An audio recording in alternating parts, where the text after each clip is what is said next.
On my other channel, this won the recommendation of the next movie I should check out and react to, and I'll bring my reaction to this movie on my other channel called The Nerdyverse. Danny Reacts. The reaction will be up in 2 parts on Tuesday, but here I am to give you my review of the movie if you just want to hear a review of what I thought about it rather than watch the reaction in its entirety. Trust me, it's worth it though.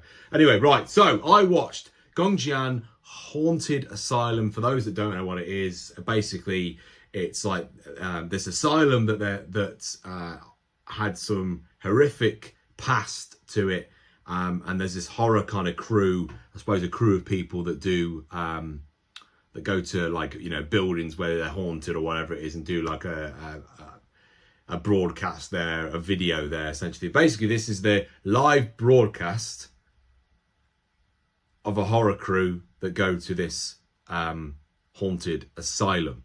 And obviously, to begin with, they think that this place doesn't have real spirits. They're a fake kind of channel, if you know what I mean. You got the captain in their ear the whole time going, come on, do this next bit, do this, do that. And then they slowly realise this place actually is messed up and it is a real haunted asylum. And I loved the way they filmed it. I really did. And I'll talk about more how I thought about it afterwards. Let's have a look and see what other people have said. A lot of people have said, so here we go. That's the scariest and most atmospheric Korean horror film. I allowed watch this film, very recommend. Okay, it's probably broken English, but yeah, highly recommends it then. Asian horror does it again, taking a relatively common gimmick of using internet culture as a catalyst for a horror movie. But yeah, slams like a truck, brilliant visuals, the way it's filmed, jump scares, etc, etc. What else? I was really looking forward to this based on views, but it didn't really do it for me. Acting was good, but jump scares were predictable. Well, okay, it's not for everybody, I suppose.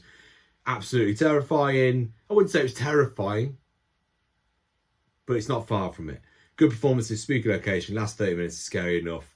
I was really falling asleep during the movie. First 2/3 might even be more boring than Paranormal Activity. Oh, okay, well, it's not for everybody, but in terms of how the pacing of it, I agree a little bit with the pacing in the first half. I'd say that actually could have sped up a little bit, but it needed that setup. It needed you to care about these individuals, which I thought it did a great job of. Got you to care about these people.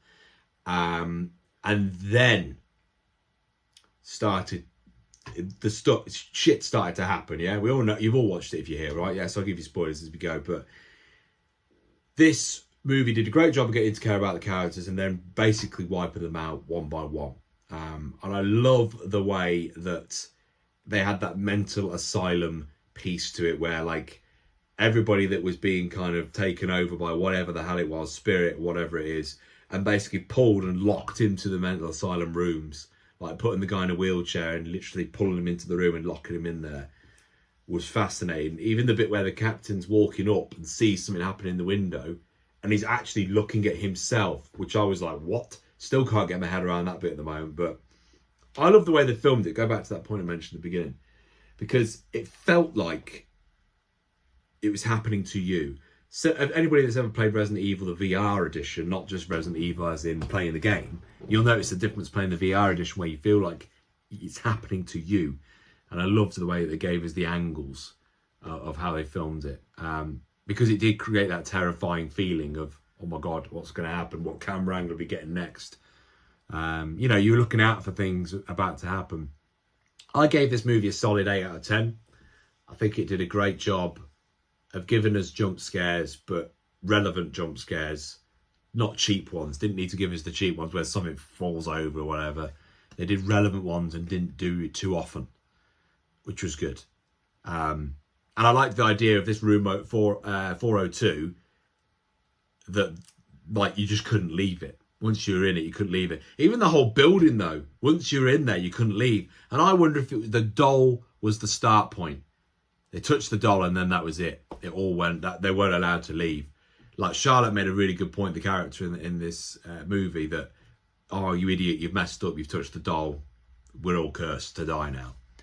I do believe that the doll might have been the catalyst to everything else. So really enjoyed it. Thank you for the recommendation. I would love to hear what your thoughts were on it, and what your review would be on it, what your score would be on it. And if you're interested in checking out the reaction to the 2 parts, then they'll be up on Tuesday on my other channel called The Nerdyverse Danny Reacts. So thank you for checking out this review. See you next time.